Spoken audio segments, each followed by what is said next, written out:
Welcome to the second week of our 2021 Colorwork Knit Along. I apologize in advance if you hear either my very heavy cat walking up and down the steps or my dog who is sleeping in the crate beside me, just kind of hanging out. So anyways, we are in our second week and I already covered cast-ons last week.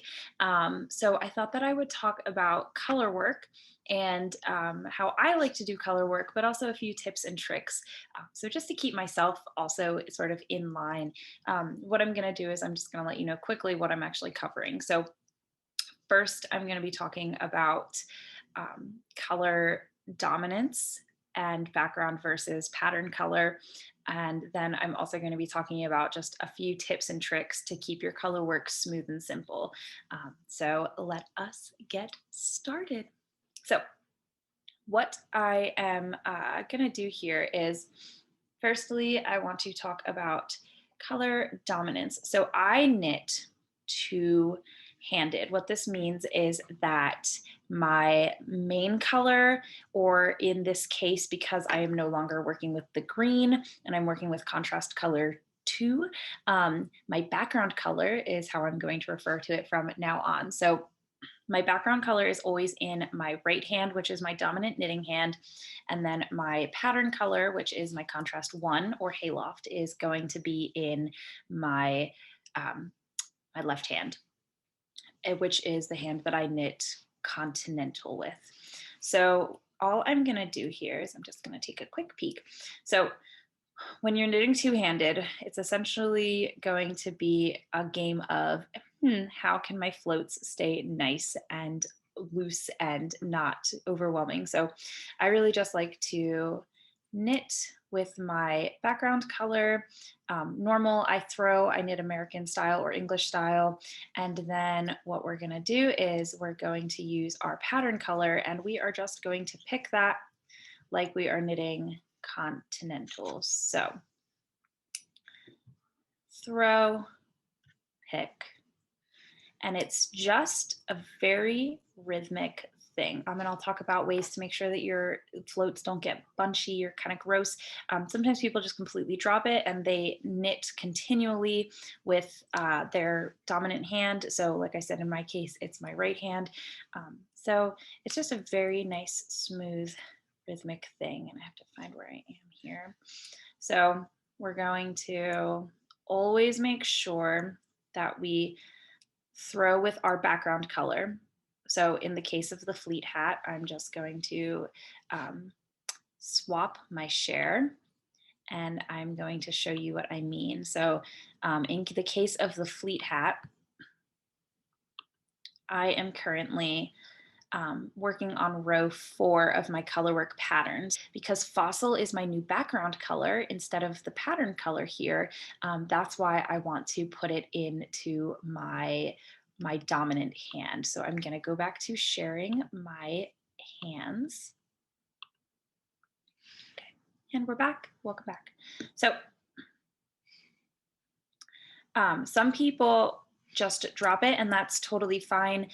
There's some really good articles on color dominance, which I will link to in the description of this video, but I just have always found that this is the best way.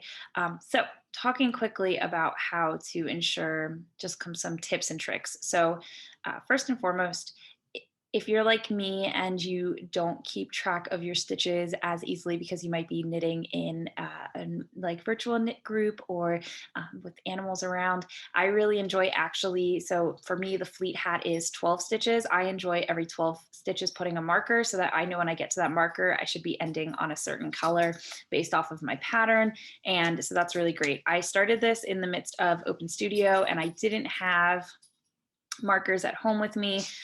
So I decided to just let it rock and crossing my fingers, it all works out.